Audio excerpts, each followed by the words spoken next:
It's time for Windows Weekly. Paul Thurrott and Mary Jo Foley are here, and thank goodness we've got layoffs to talk about. What does one Windows mean? Paul and Mary Jo will explain everything next on Windows Weekly. Netcasts you love. From people you trust. This is Twit. Bandwidth for Windows Weekly is provided by CacheFly at CACHEFLY.com. This is Windows Weekly with Paul Thurrott and Mary Jo Foley, episode 372, recorded July 23rd, 2014. Let the bezel be big. Windows Weekly is brought to you by lynda.com. Learn what you want when you want with access to over 2,700 high-quality online courses and training videos, all for one low monthly price. Try it free for 7 days. Visit lynda.com/windows. That's LYNDA.com/windows. And by Personal Capital. With Personal Capital, you'll finally have your entire financial life in one place and get a clear view of everything you own. Best of all, it's free. To sign up, go to personalcapital.com/windows. It's time for Windows Weekly, the show where we talk about Windows Weekly. Paul Thurrott is here. He is the major domo at the super site for Windows, winsupersite.com. He also writes books like crazy, like nobody's business, going way back to the Delphi Super Bible. It's literally not like a business at all, Leo. It is nobody's business. Hobby, maybe. He's a masochist, let's face it. It's a charity. It's a charity. His latest, the Windows, Windows 8.1 Field Guide, right? Yes. And then there's a Windows music book, and there's lots of stuff. And we'll tell you about how to get all of those. Or you can go to his website. They're all linked there at Supersite for Windows, winsupersite.com. Mary Jo Foley, all about Microsoft.com. That's where she blogs, where she hangs her Selectric.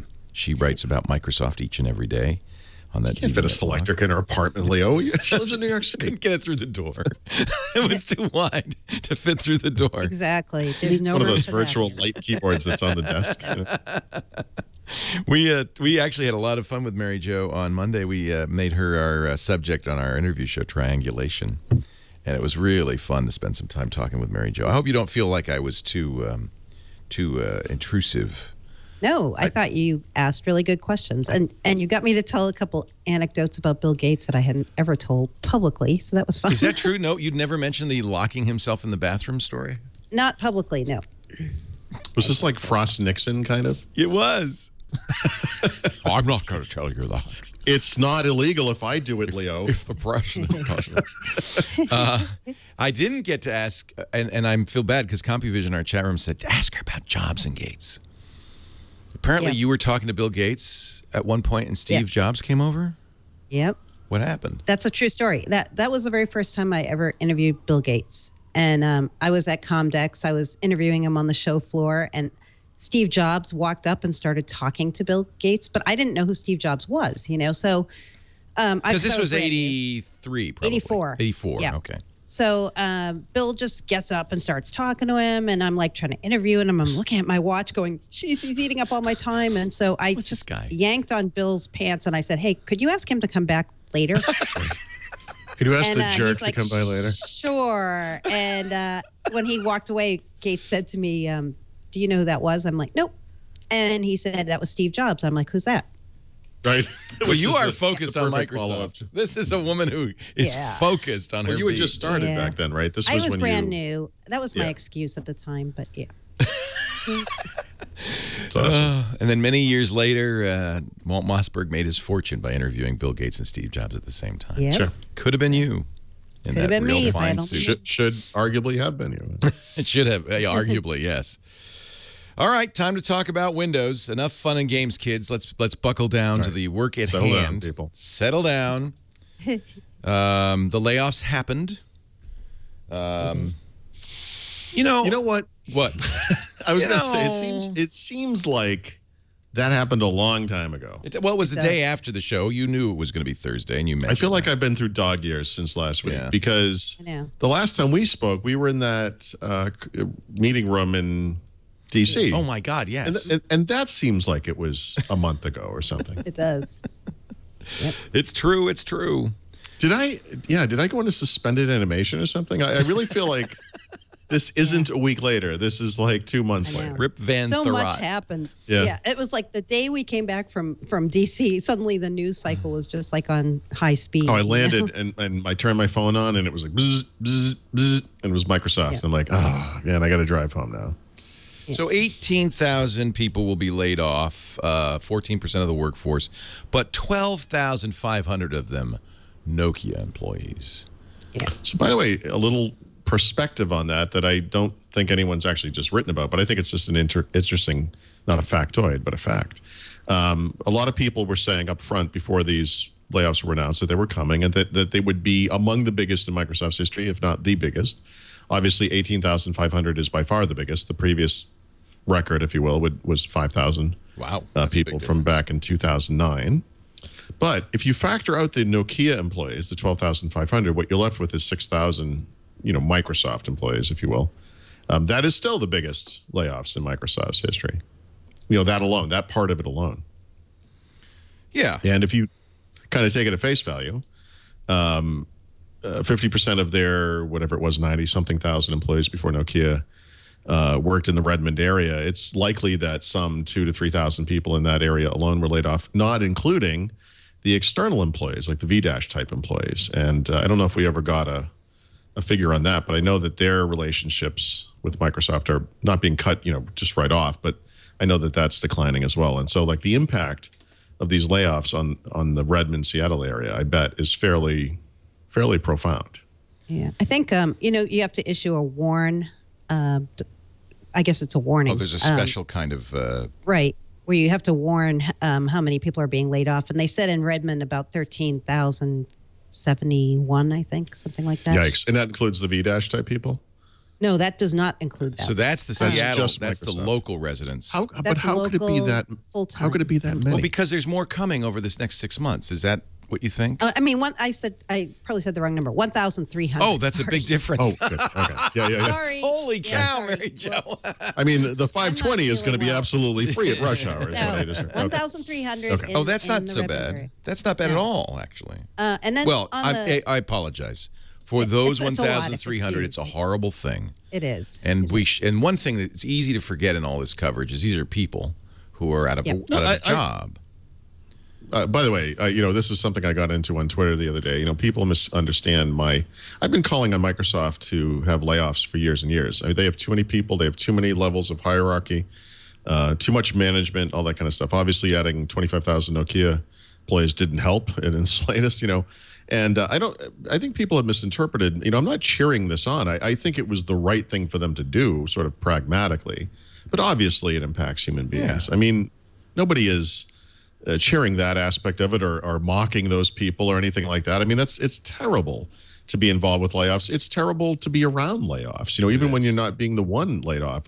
Mary Jo, too, I'm sure, have heard many reports from people at Microsoft who have just kind of standing there with their eyes wide open as people are walking out of meeting rooms crying. I mean, it's a terrible, terrible thing. Yeah.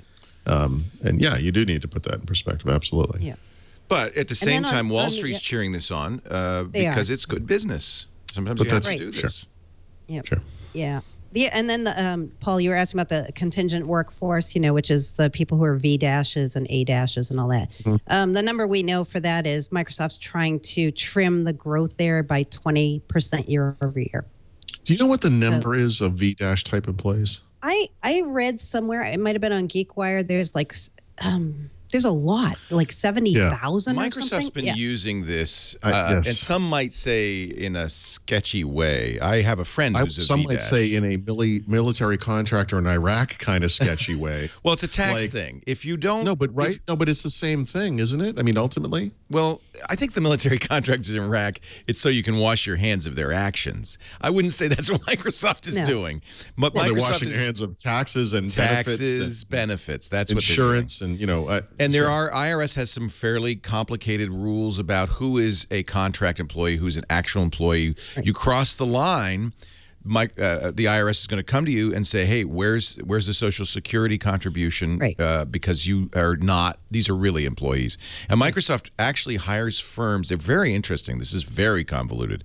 They hire firms that do the hiring to further distance themselves to it. Jeez, of course.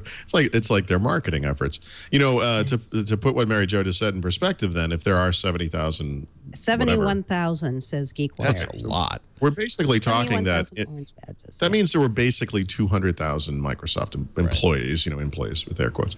That's an incredibly large company right there. But you know, now the business side of that is that's a sensible thing to do, not merely for tax reasons, but also because they're in an industry where there's a fluctuation. My friend who worked for Microsoft was a technical writer. There's not full-time work as a technical writer for some people. There's, you know, they need new special writers at certain times and not at other times. So it just makes sense. And this is not unique to Microsoft by any means. I mean, I'm actually in this boat. I'm considered like a contingent worker because I'm a full-time freelancer. And I have to prove that, like, I have to prove, I thought you meant with Microsoft. No, I have to prove with to the IRS. I mean, we have to prove to like a firm that I don't work X percentage. This is, by the way, I diversify. You know what I mean? One of the reasons that we are able to get such great people as Paul and Mary Jo as hosts and pay them a pittance is the immigration thing. Is because they're here illegally. No, because they're no hable, Leo. No, but you have one of the requirements of being a contractor is that you do this as a business for other people as well. And so by doing this show, I just want to hasten to remind you. When Leo first hired me for the podcast, he drove by the Lowe's down the street, and I was got in the back of a pickup truck. I got some work for you. Like, okay. Speaking English. It's like, what do you know about Windows? I don't clean Windows. You're good. No Windows. No Windows. He kept saying, no Windows the whole way. No Windows. Oh, that's mean. Oh, boy. Do you have that? Do you have that in Boston area where you have people waiting on the corner at certain places? No. We have that here, just the gas station. No, I know. Having visited the West Coast, I lived in Phoenix for many years. And that's really useful when you have to lift something heavy. And so there's the example, by the way, is that I don't need a full-time employee to lift something heavy. There's just certain times of the year that I have to lift something heavy. Was there a legitimate reason for this conversation? I forgot. Well, but there's a reason why this. I mean, that's a huge. What is it? 70,000? 71,000. That is incredible. It really is incredible. And so, these people, a lot of them, they're used for one show or one event, right? They're not people who work 365 days a year for Microsoft. There are a few of those kind of people among those, I'm sure. There's more than a few. I bet there's more than a few. Yeah, but again, Microsoft got in trouble. I forget how many years ago that was for this whole contingent workforce thing, and they had to go back and pay temps, and there was a big to do over this. Yeah. And the rules changed, by the way. The IRS got much stricter a few years ago. So, your contract employees, most of the hosts of our shows, there's some staff hosts, and then most of the other hosts are contract employees. You have to I think you have to set your own schedule. You have to be doing it for other people. You can't do more than a certain amount of time a week. There's but they're basic rules. But it is a little sketch when a company goes out and hires a third party. I think we need to unionize, Mary Jo. We'll talk after the show. Crap! I knew it would lead to this. Finland says Microsoft betrayed Finland with the layoffs. The Finnish finance minister. We are betrayed. Listen, I obviously, again, I'm not mocking the human aspect of this. But ever since this happened, we've been talking about this part of it. In fact, there were concerns when Microsoft announced this deal that Finland would squash it because, quite obviously, they don't intend or didn't intend to hold on to all of those employees, to keep open all of those manufacturing facilities. And Stephen Elop laid this out in his letter to employees last week, but it's important. I don't understand how this isn't obvious to people. When you're Nokia, phones are your business. When you're Microsoft, phones are 4% of a market that is, probably less than 1% of the wider market for computing devices. It's a little part of it, and it just isn't the focus. And there's no way that all those employees come to Microsoft and just continue on for years and years. It is naive to think otherwise. So there you have it. Whatever that says. He does not look happy. He's mad. But I guess part of this is, what did Microsoft agree to do? We don't know, right? Well, clearly what they didn't agree to do is not lay everyone or half the people off. 25,000 employees. They don't need them. Yeah. Right. You know, we had speculated before this even happened a few times on the show that does Microsoft really want to be in the business of making phones, or do they want to outsource that manufacturing? And it feels now like we were right. That's more where they're going. But wait a minute, because most of the manufacturing is not in Finland. It's in other places, right? Like Brazil. Right. But those are the places they close. They close factories in China and Hungary, a few other places. They said that they're going to consolidate a lot of the work now in Vietnam. Plus that a lot of the mobile phone stuff is going away, and so obviously those places get closed down first, and or that business gets consolidated into a smartphone factory or whatever. I'll just speculate here because there's no way to really know this, but if you think about Microsoft buying Nokia, and half of the employees are going to eventually be let go, right? What are the opportunities there? You could let them go first to make your company more appealing to Microsoft. But in doing so, you can't give them these crazy packages that keep them going for years and years and years.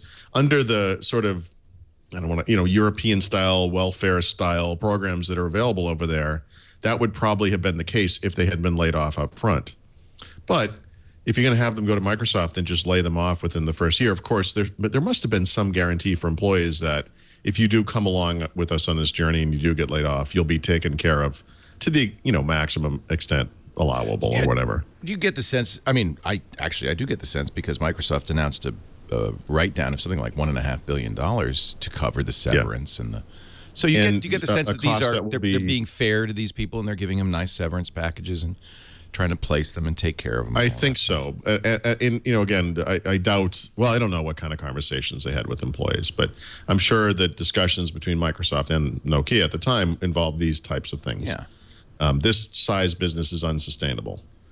I've been through so many of these. I remember these Tech makes the most TV. sense? I remember the day that people were all one by one trooping into the office and one by one coming out crying, and it's a horrific thing. And I have personally fired people, which it's just the hardest thing in the world to do. I hate doing it. I fired a nanny one time, but I have to say that wasn't terrible. She was terrible. She was awful. Well, sometimes you have to. I mean, sometimes you just have to, and it's not a pleasant thing. Yeah. But it is part of business. Right. I don't know what to say. I mean, it's terrible, and we're not. No, there's nothing to say. Business is all about money. It's about dollars. It's about how did it look this quarter? How does it look for the next year? It's about arbitrarily meeting numbers that are themselves arbitrary.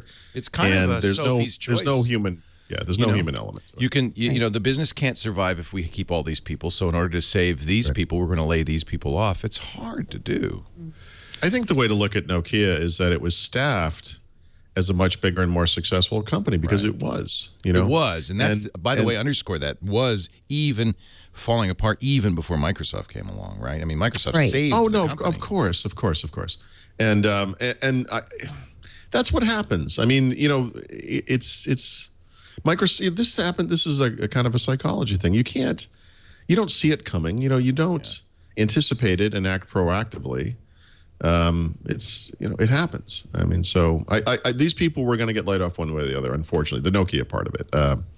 Some wag said on Twitter, "I hope all the people who had Windows 8.1 in their job description got laid off." Wow. Oh man, that did not happen. Right? Well, there were people who were laid off from the Windows org, we know.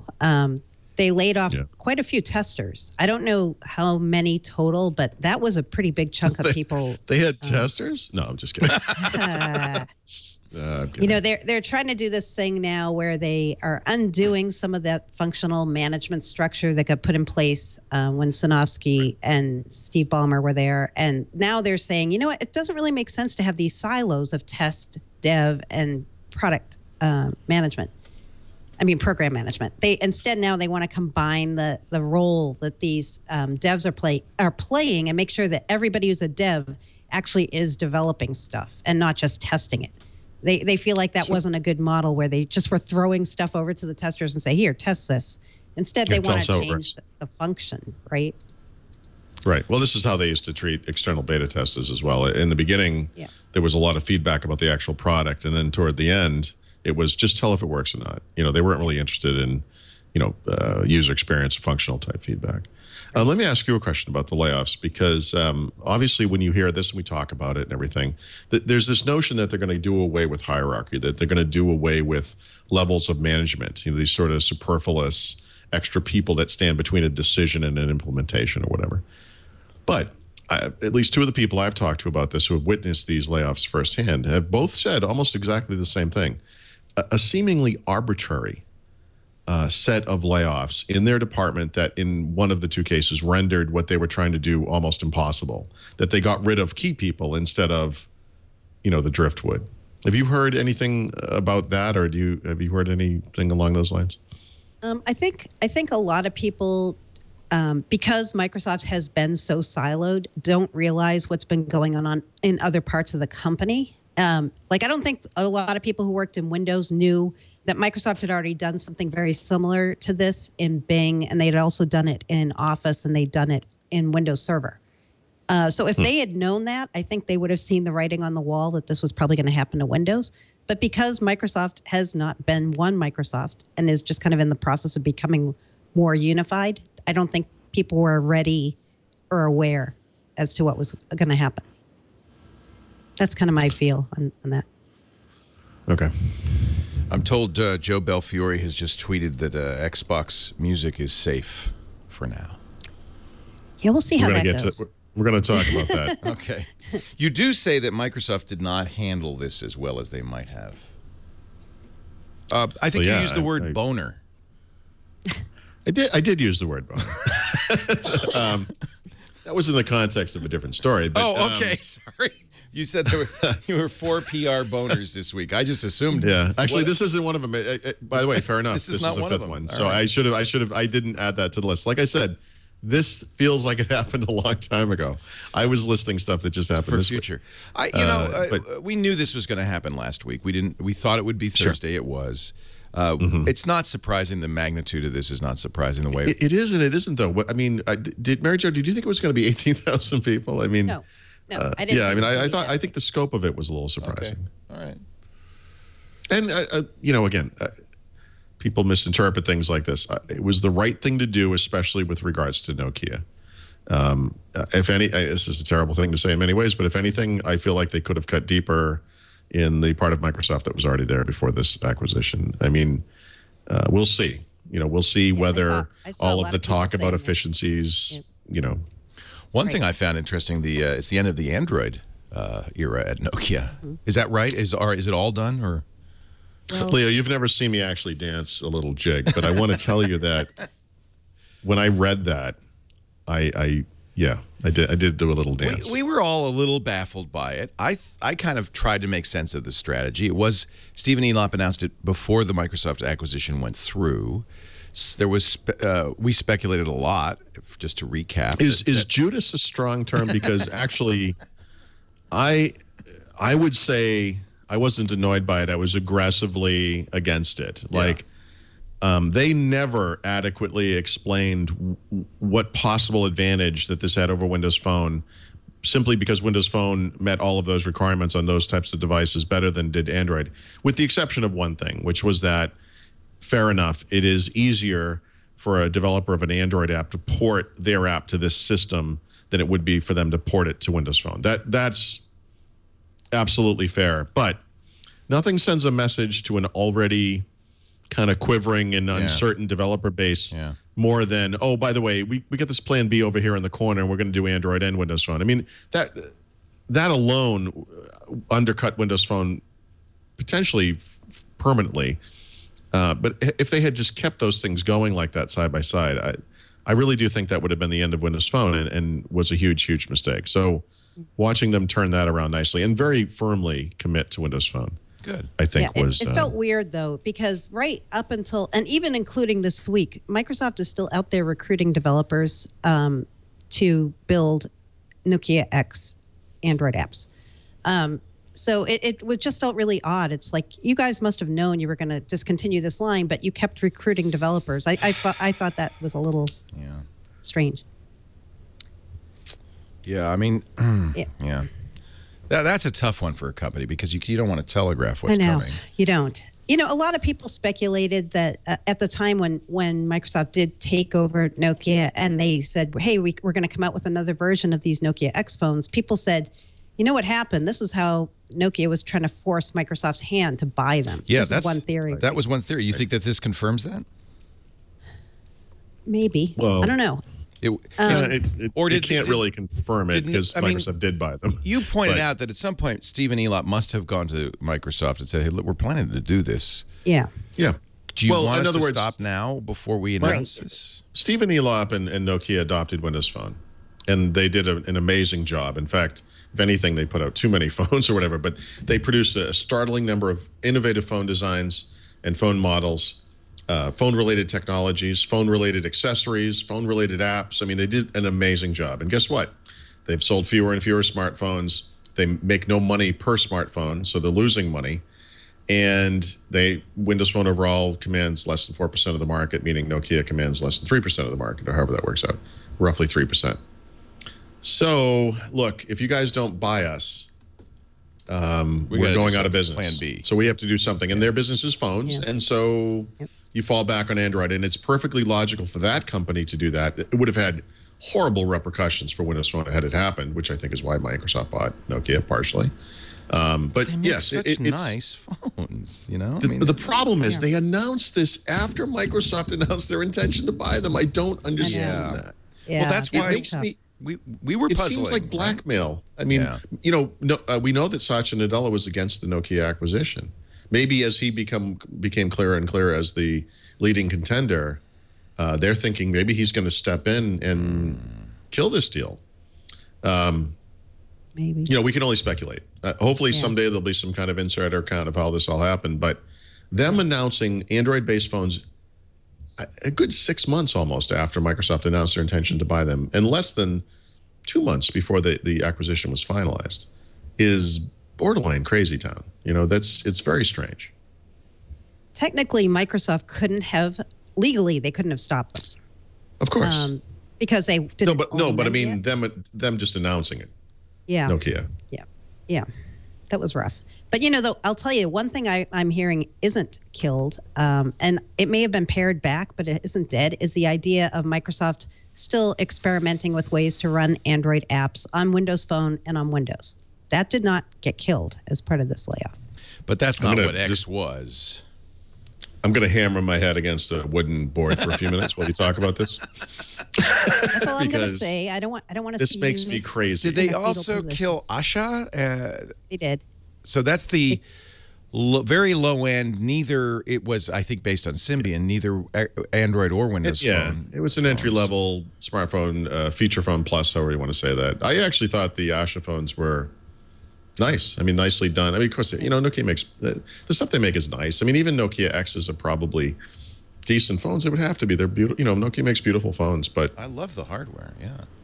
Yeah, there's a little lack of focus. And by the way, this little Android adventure that they went on is going to impact Lumia's, at least, for months and months to come, and Windows Phone generally for years to come, because Microsoft actually made changes to the guidelines for PC makers or device makers about what they can and cannot do with Windows phones. Remember when they first came out, it was a very controlled platform. You had to have very specific things.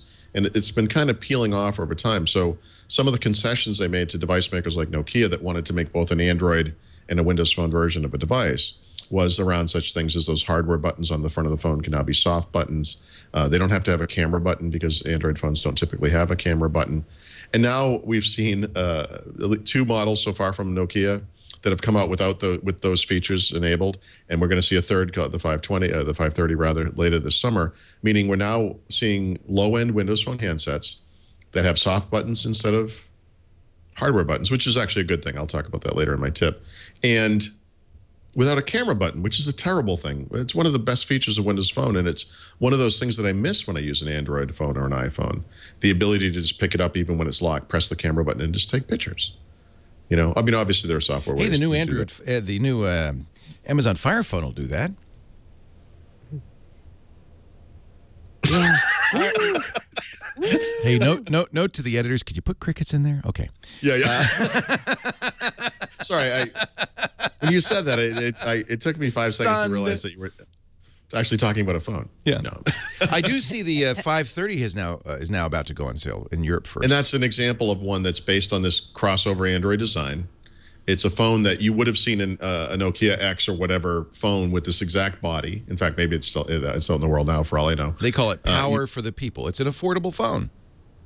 Yeah, it's actually not power for the people, but it is cheap for the people, and I think that's the point of it. How much is it going to be?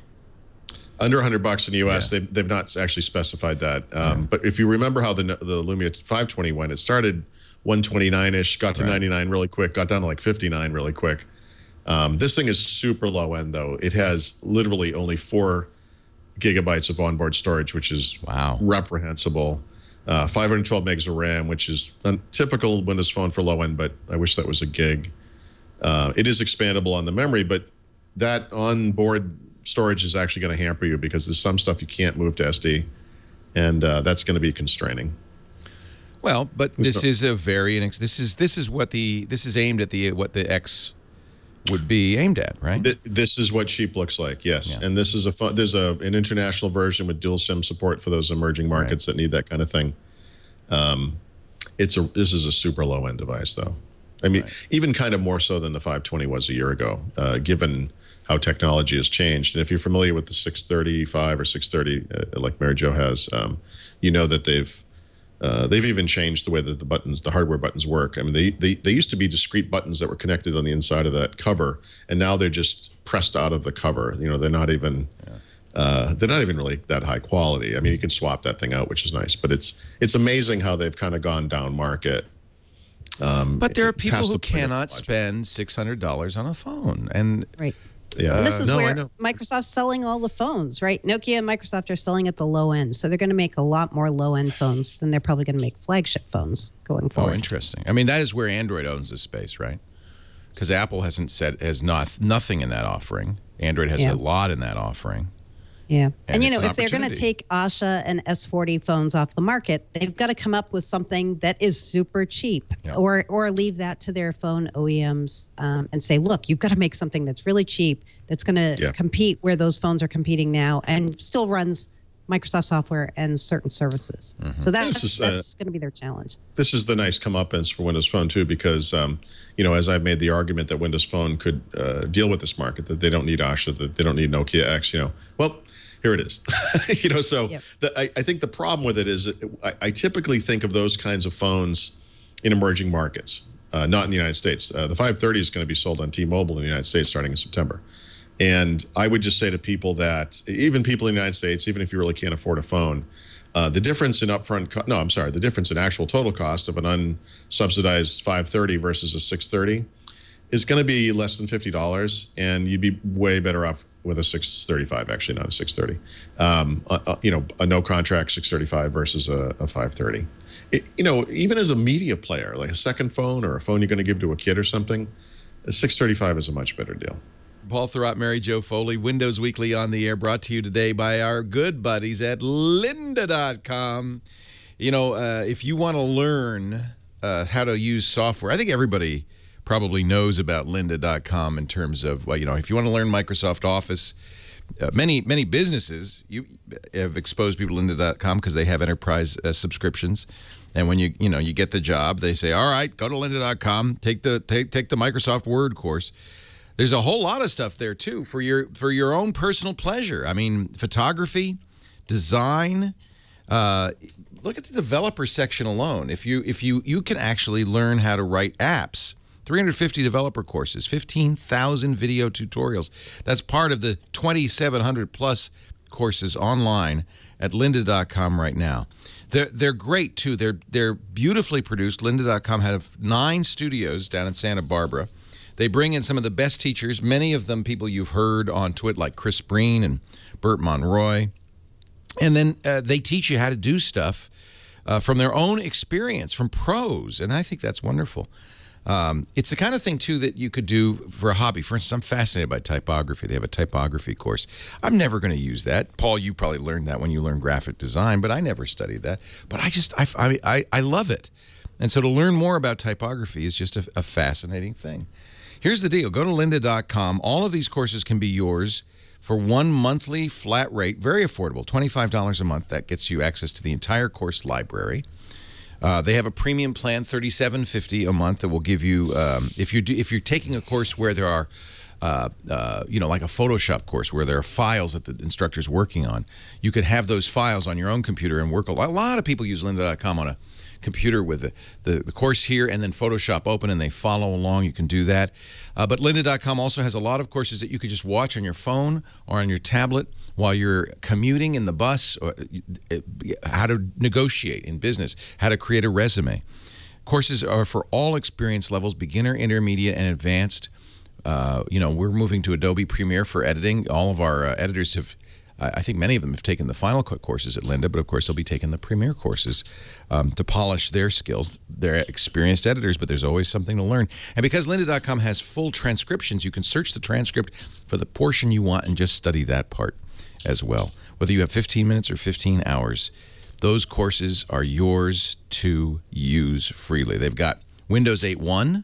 Not just, they actually work often with the software companies to make sure that the day the new version of Windows comes out, they have a course so that you can learn it. And that's because they have so many people in businesses who are saying, they have Windows Phone courses, developing for Windows Phone and other Windows devices, Excel. You can learn over 65 tips, tricks, and shortcuts in the new Excel, or how to move, copy, and analyze large amounts of data in multiple worksheets or workbooks, pivot tables, things like that. How to use SharePoint to publish to the web, share documents, and manage permissions.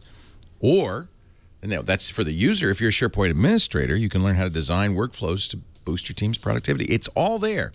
Now, you don't have to take my word for it. We've got a special deal for viewers of Windows Weekly. If you go to lynda.com/windows, it's lynda.com/windows, you can get 7 days free, the run of the place. Just see what's there, take a look at the courses.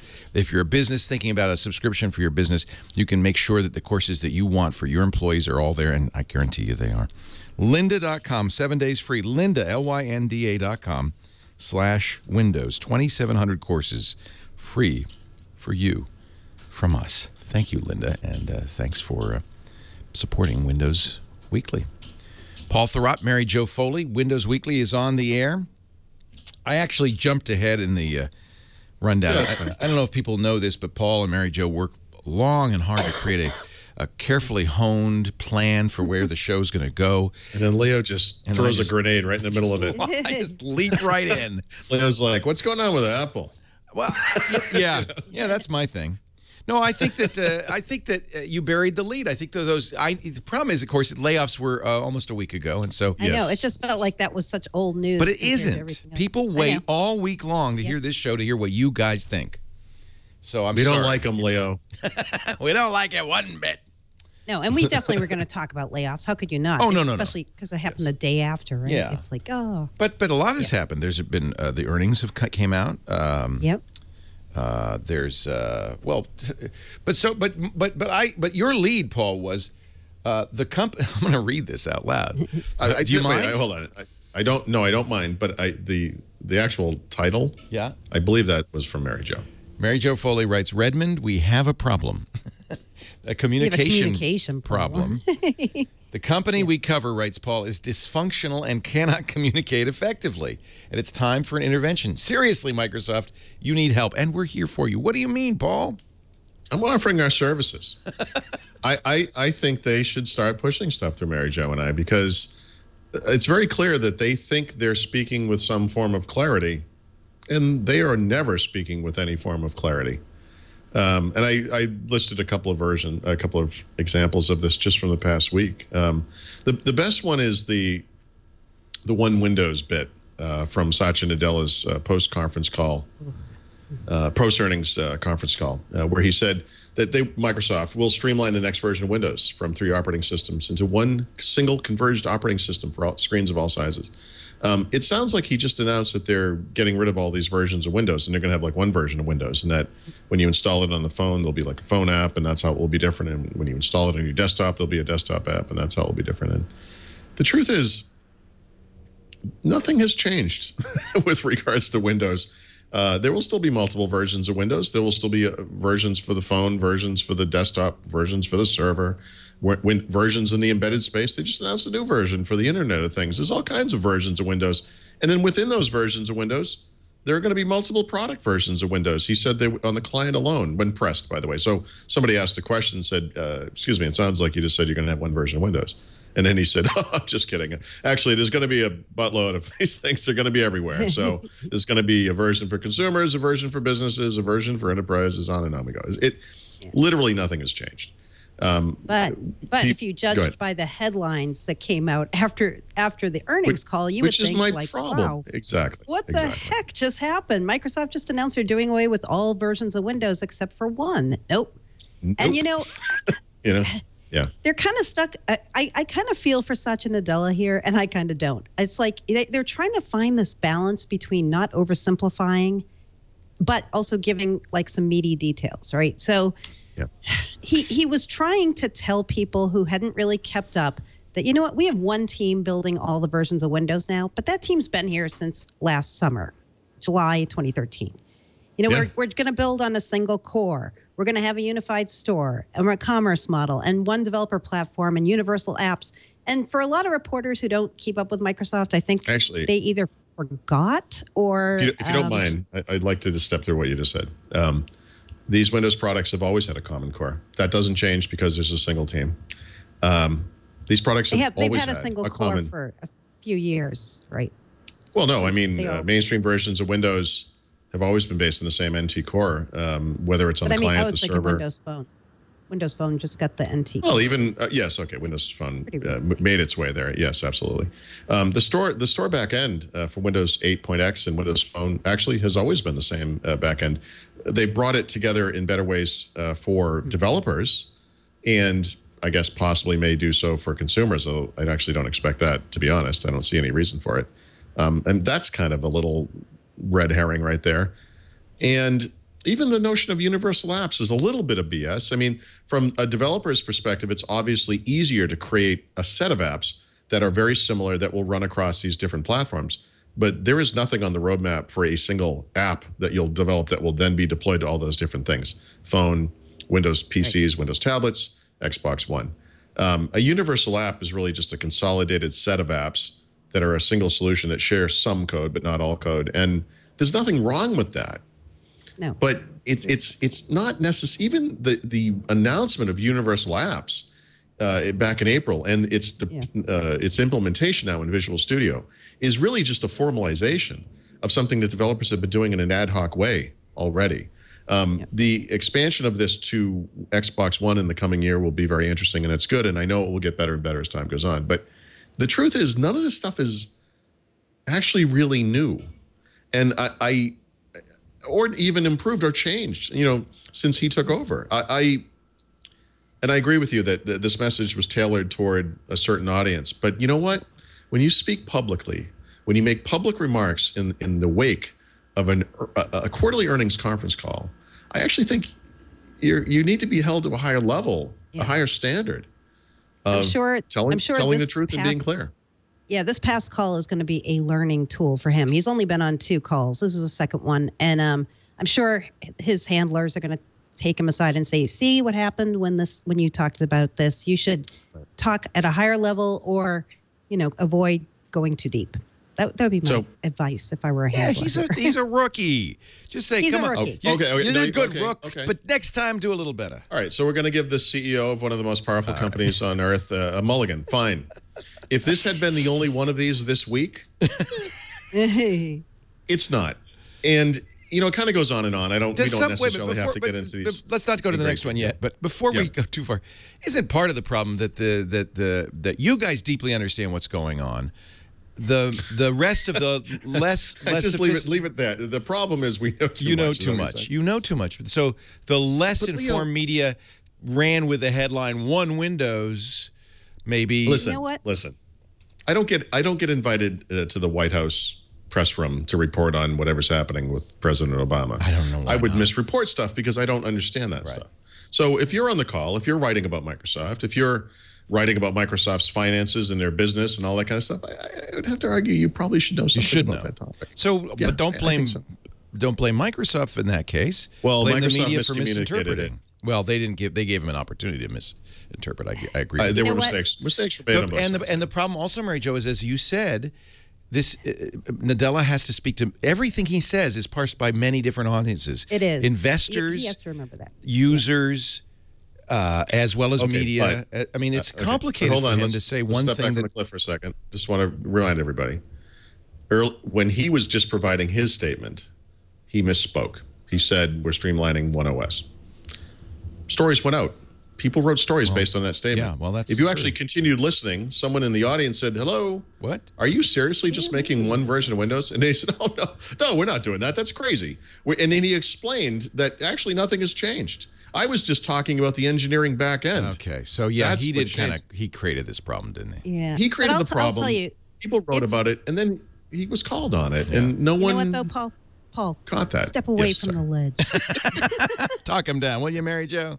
I'll say one thing: if you're a reporter covering the space, Bing is your friend, or Google. Just check it out. See if somebody might have written about Universal Apps or One Windows before, and then you could maybe learn something before you write a story. Just some advice. If only someone had written about that stuff. Right. If only someone had written about that stuff for more than the past 2 years repeatedly on multiple sites. Yeah. That's it. Talked about it perhaps weekly in a podcast. Perhaps. Yeah. Gone out into the world, spoken about it.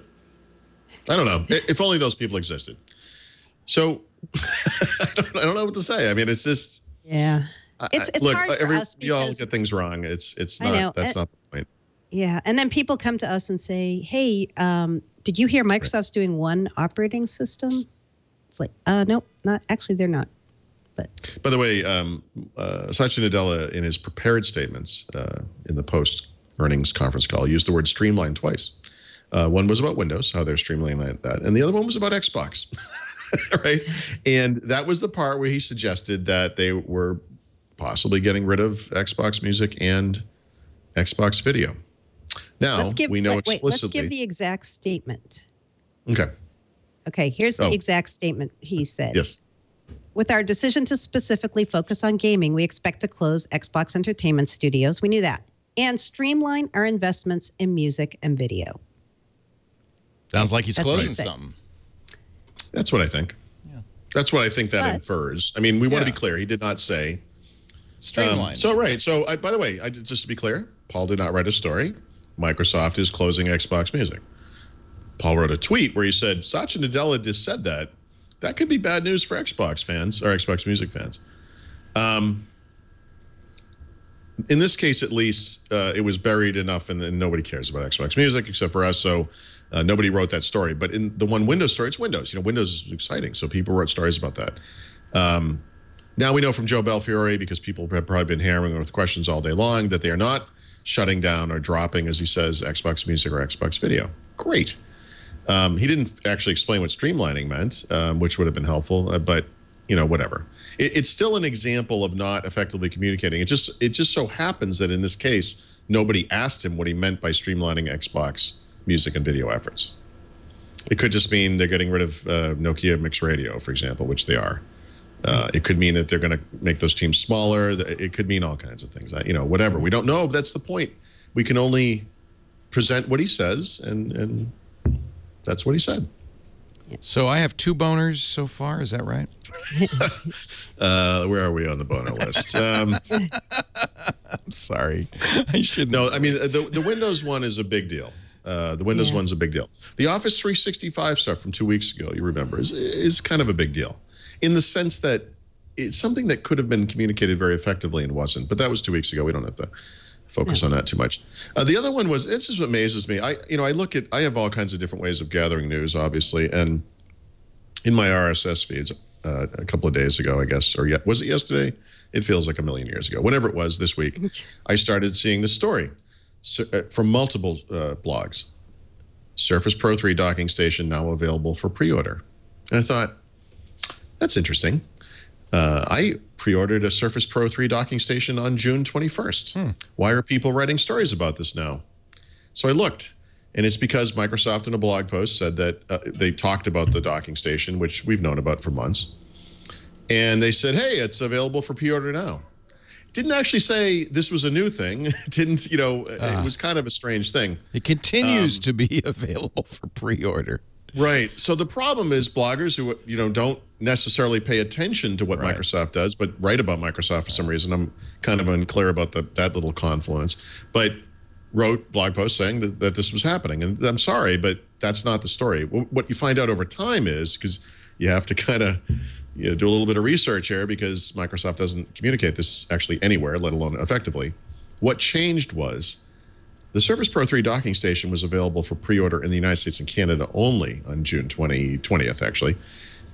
As of yesterday or 2 days ago, whatever it is available. I originally thought in the UK only, but actually elsewhere. It's available in the Netherlands, Switzerland, and also I don't want to say off the top of my head, but a bunch of countries. So if you live outside of the United States or Canada, you want to get this device, look at the Microsoft Store online in your country and see if it's available for pre-order. The version in the US and Canada will ship to customers on August 15th, which, by the way, they announced a month ago. The version for elsewhere, I think, ships in September. So that's what really happened. But, Microsoft didn't say that. By the way, still hasn't said it. If you can go to the Surface blog today, still hasn't said it. So it's been a rough week.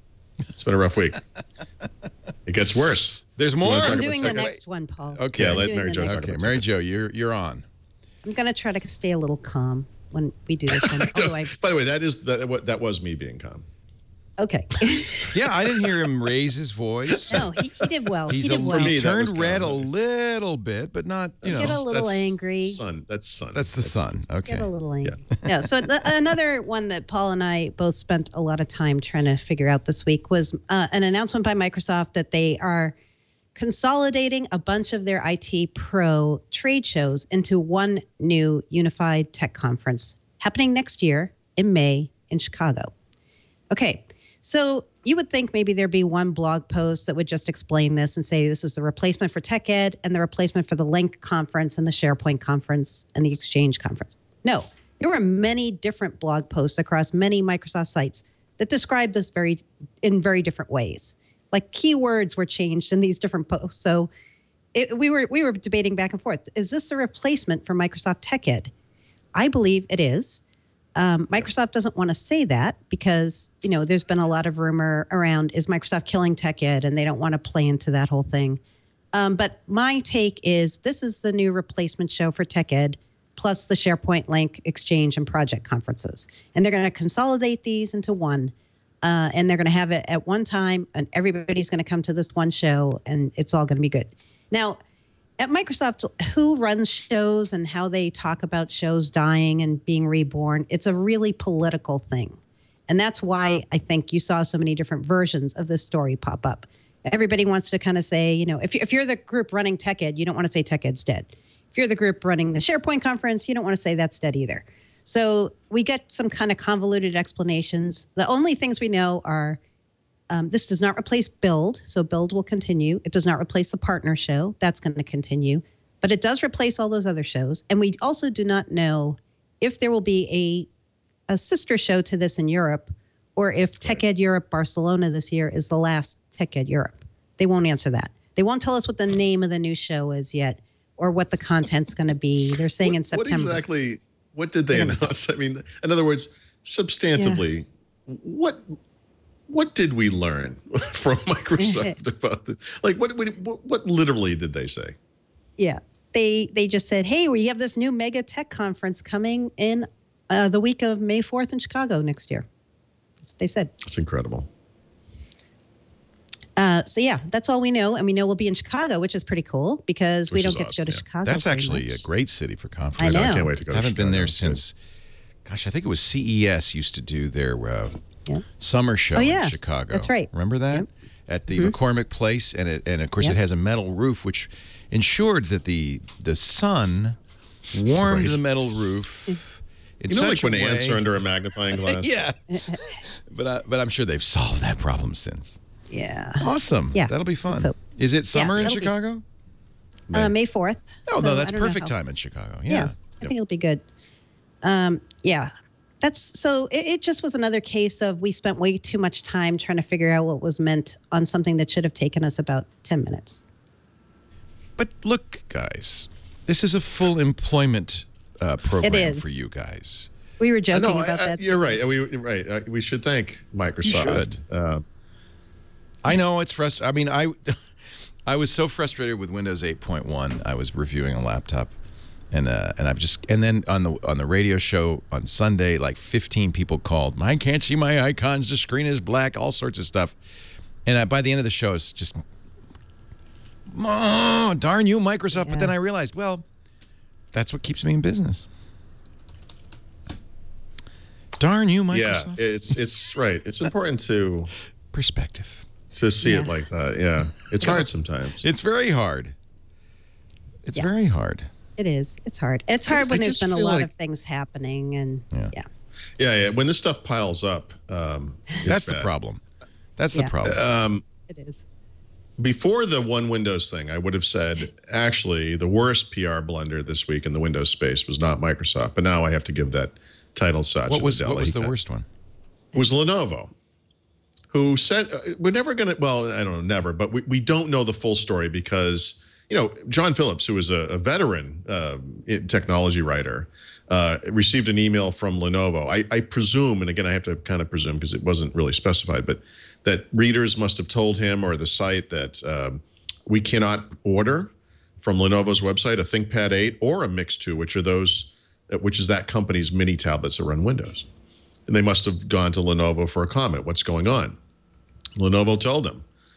We're not selling them in the United States anymore. We found that our bigger tablets sell better in the U.S., but that our mini tablets are in great demand in places like Brazil and I think China and some other countries. And so we've moved our stock of that stuff to those countries where they're going to sell better. And we're just not doing it anymore. And so the story went out. Seems like a nice, clear statement. Very clear. Yeah, Lenovo kills Windows mini tablets. It's simple in the U.S. Yeah. And then Lenovo caught wind of this, and they said, "Oh no, we're not doing that. That's crazy." They've just sold out in the United States. We have new models coming in the fall. We're going to continue to sell 8-inch tablets in the U.S. So yeah, okay. But when you look at the kind of back and forth that occurred, it's pretty clear that I think it was PC World in this case. They actually got the story right. I mean, they got a quote from Lenovo. The quote is very clear. I mean, we don't know the full context of the conversation, but it's very clear. The guy told him point blank, "We're not selling these things in the U.S. anymore." I guess in North America. So Lenovo is doing a little bit of flip-flopping or backpedaling or whatever you want to say, and I'm sure their plan all along was, well, maybe it wasn't. I don't know, but we'll assume their plan was all along to introduce these new models, whatever they may be, in the fall, and so they will. But the truth is, if you want one of these things, and they're great devices, that when I reviewed all of the mini tablets that were available over the past year on the Windows side, the ThinkPad 8 was easily the best one, but it was so much more expensive than the other ones. But the best ones, it was kind of a tie, was the Dell Venue 8 Pro and the Lenovo Mix 2. They both cost about the same, slightly different styles. So it's just your choice of which one you preferred. But they're both great devices for that kind of market. You just can't buy the Mix 2. So you're going to have to go get the Dell if you want a Windows Mini tablet that's any good. And that's just the way it is. Well, that's not such a great PR. That's a little bit of a blunder. Not such a great PR move. I mean, look, you're the world's biggest PC maker, and you've just announced that you're not going to make a particular kind of Windows PC. I mean, that's news, guys. You got to pay attention when you say stuff to reporters. Like they listen. That's news. And they may even write it down. They're not asking you out of curiosity. I'm just sitting here on the beach. I'm curious. Just wondering. You're still doing this stuff, right? Right. I'm not going to say anything about it. Just tell me. I'm not going to write. No. This is my girlfriend's curious. Personal interest. Yeah. Think. But yeah. All right. So we're done with the litany of PR errors, blunders, faux pas. I didn't really get onto the Xbox One system updates, but let's just leave that for now. I feel like we've maybe complained enough. I'm excited. I'm downloading the Destiny beta even as we speak. Oh, wow. Well, you can enjoy that in stunning 720 non-1080p, whatever the heck it is on Xbox One. Oh, who cares? Who cares? I thank Shadow XPR in a chat room for sending me an invite to the beta for that public beta. just, I think, reopened today. No, maybe it's not public. The beta reopened today. This Flick in the chat room calls it Bestiny Data. Bestiny. It's from the Halo folks. It's the Bungie folks. New yeah, that one it looks good. Looks good. Yeah. As you would expect. Yeah, it looks like Halo, basically. Sure. So that's sad about tech ed. But, well, what the heck? These things happen. Yeah. Do you want to talk about earnings? Would this be a good time to do that? Yeah. All right. Yeah, why not? I thought it was tomorrow they were going to be announced. Did I get that wrong? Yeah, usually it's Thursday, but because Microsoft's having their big sales conference in Atlanta this week and Nadella's speaking there, they had to move them to Tuesday. I thought it was because they copy everything that Apple does. No? Yeah, that too. Yeah. Yeah. Because, okay, sorry. Yeah, that's the real reason. Did they? Well, okay. Well, here's a real question: did they get it out before or after Apple on Tuesday? Before Apple, actually. And, yeah. We just like Zune. Yeah. Just wait. Wait. No. Oh man. Whoa. So was it a good quarter? Well, it was a mixed quarter. They had very good very good revenues, $4.61 billion, but their earnings came in at 55 cents a share, and people have been expecting 60. And never disappoint the analysts. Yeah. My colleague at ZDNet, Larry Dignan, had a really good take. He said, Microsoft's fourth quarter can be boiled down to 3 words: Nokia hardware hurts. Oh. Yeah. So a lot of what happened to them on earnings was around Nokia. And they hadn't really been able to give analysts guidance about how Nokia was going to impact fourth quarter earnings because Microsoft only took possession of Nokia in April.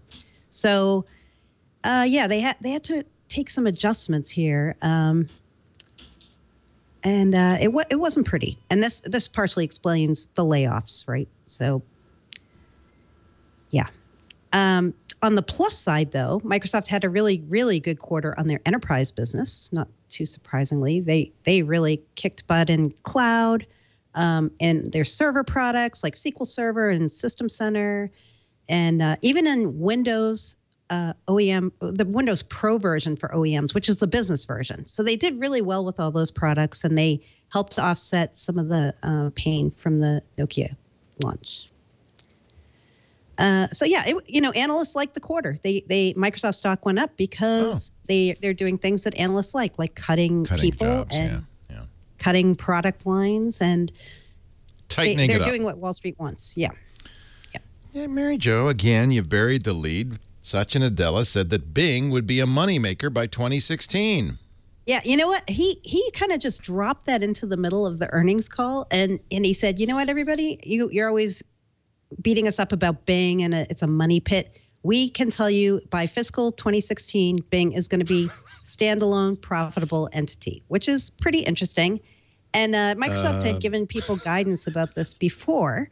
And you know what? Here's how they think about it. If Bing can get to 20 to 25% market share, which I think they can based on the trajectory they're on right now, once they hit that point, they'll be profitable.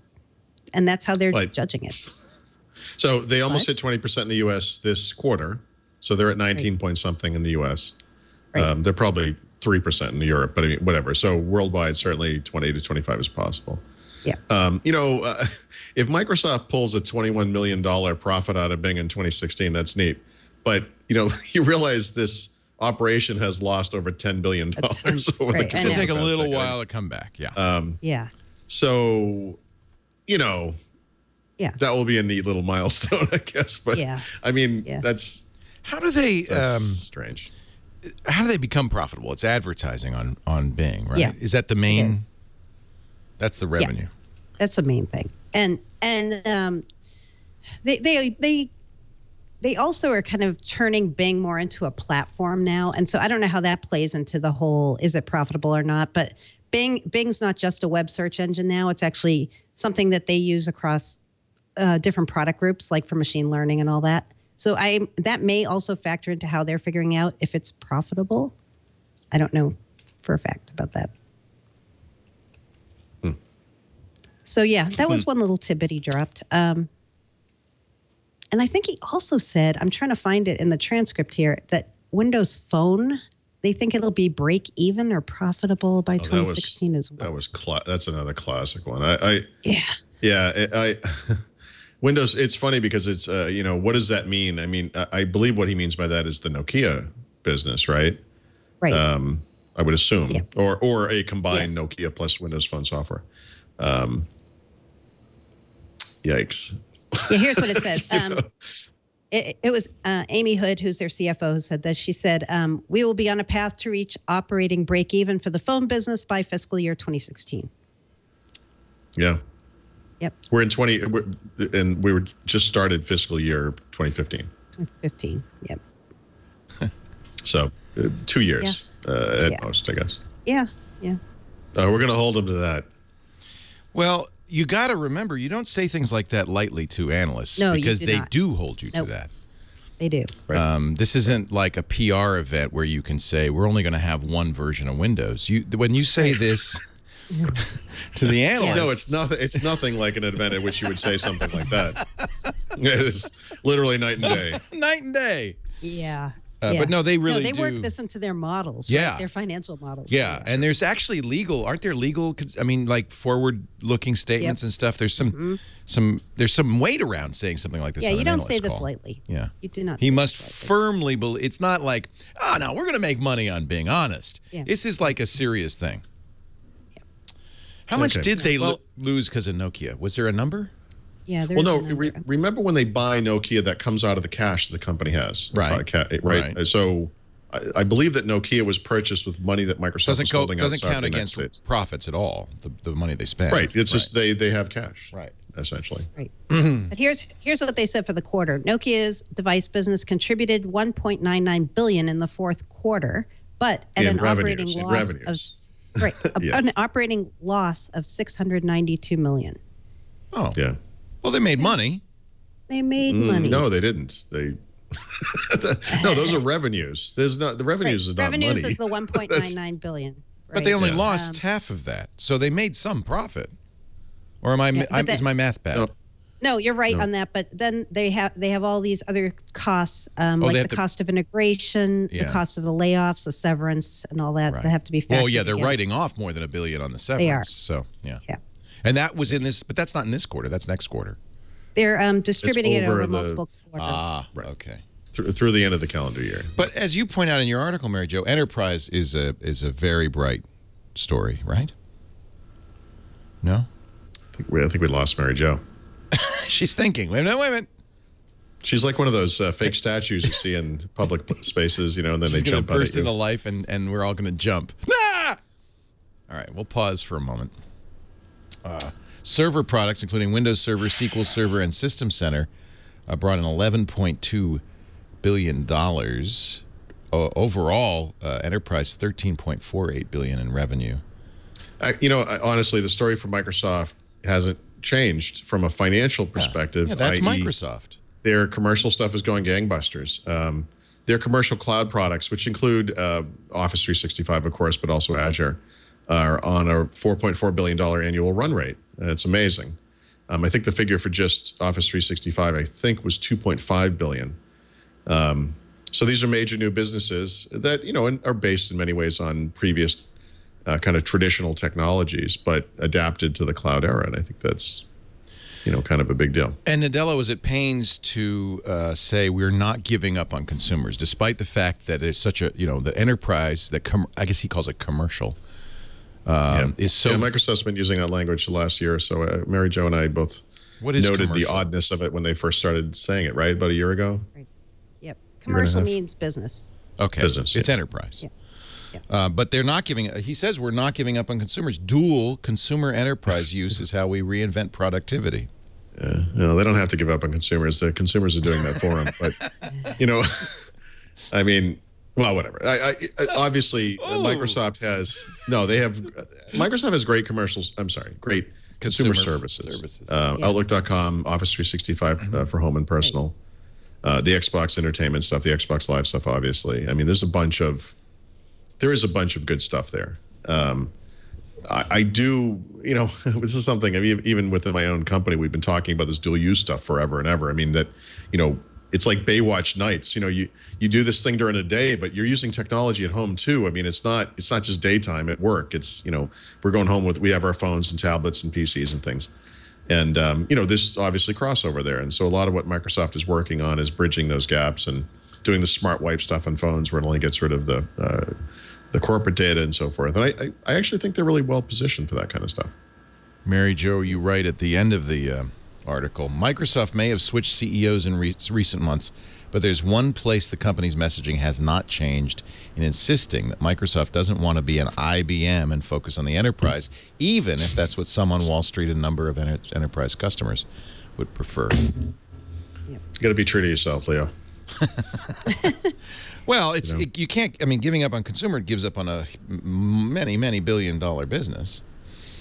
Yeah, they still make a lot of money off their consumer stuff too, but they're definitely streamlining it, and streamlining seemed to be the word. You know, we talked about Xbox Music and Xbox Video and streamlining and whatever that means, but they also talked about MSN, you know, which is their portal site, and retail stores and hardware, and they said, here, we don't consider those core to what we're doing. These are just like things that are meant to highlight the core. And here, we're going to ensure disciplined financial execution.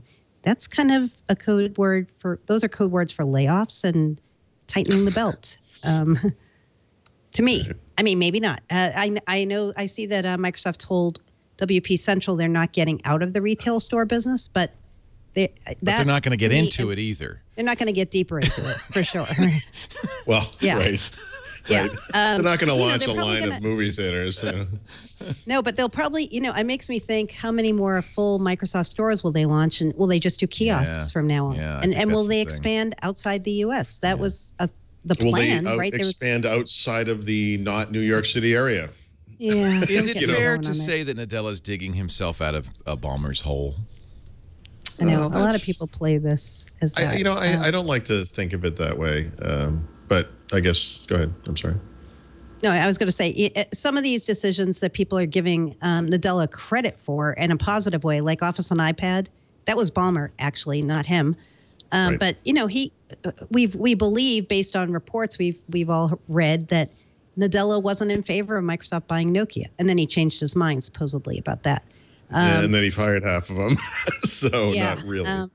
Right. Yeah. So I think he's trying to get the company realigned around their new stated charter, which is being the productivity and platforms company, and they're not the devices and services company. To me, that's actually a very real distinction and not just words. For them, hardware now is just meant to light up software. It's not, we're going to be in the hardware business. We're going to make a lot of hardware. That was what Ballmer was thinking, and that seems to not be the plan now. On Xbox, it seems like they're going back to gaming, right? Whenever they talk about Xbox now, they say we're committed, but we're committed to it being a gaming platform. And but, that one confuses me. I know. But they're because saying for years now they've been talking about how 65% of all activity on Xbox is not games, it's entertainment. Yeah. Yep. I would also say, with regards to Satya Nadella, he's in a honeymoon period still, right? He's going to get credit for things. This is a honeymoon. I don't want to see. Well, no, but by the way, what are we not hearing around these layoffs? Screw this guy. Get him out of there. What does he think he's doing? Well, that's true. I've not seen that anywhere. I mean, he's even getting a pass on that. He is a mini Microsoft blog. If you go there, he's being savaged there. But what does that mean? By who? Well, we don't even know if those are really Microsoft employees. Some claim to be people being laid off, right? But you can't prove it because they're anonymous. So okay, so I just don't. I mean, mainstream sense, right? In other words, there's been a lot of public criticism of Steve Ballmer over the years. He still is not getting that. I would just point out that if you look at everything he's ever said or written since he's been CEO, there actually isn't a lot of substantial stuff going on there. I mean, there's a lot of high-minded, reach for the stars type stuff, but not a lot in the way of actual planning. In fact, aside from we're firing a bunch of people, I don't think he's done, or at least publicly done, a lot in the way of decisive. But he's in this honeymoon period, right? He's obviously, well, I think he's the right guy to lead Microsoft. I think he's a smart guy. I think he's an engineer type. I think he's right for the company and all that kind of stuff. But he's still in this period where, A, he's going to get credit for stuff that he didn't do. He's doing some hard stuff that I think people are going to give him a pass on. And there's sort of an understanding that Microsoft needs, if not a turnaround. Turnaround is a tough word. It's not like they were struggling exactly, but Microsoft obviously is struggling in some ways in this new world, in the mobile first, cloud first stuff. And so, he's going to get that pass. But, when does that end? I mean, at some point, the Android version of Office Touch is going to come out. And there's going to be some griping then. And there'll be griping along the way to different things. At some point, he's going to be held accountable for this stuff. And so I assume part of the plan is to, be able to ship Skype Translator or something awesome where it's not, we're not just talking about stuff, we're actually doing it. And if you're an employee at Microsoft, I wouldn't be surprised if you might be a little disgruntled. I mean, they've said there'll be more layoffs over the next 6 months, but they didn't say who. And so there you are, working away at your stuff, and you don't know if there's an axe hanging over your head. That can't be much fun. Sure. So. Yeah, I mean, we do know that Terry Myerson, who runs Operating System Group, said he's done with his layoffs. We saw his internal memo, where he said, "I'm done. I did all my cuts, and I'm finished now." So that one was extremely terse. It was. I bet there was a second memo too. That they didn't want to leak to the press. Right. Well, there was obviously Microsoft publicly released a memo from Satya Nadella explaining the changes.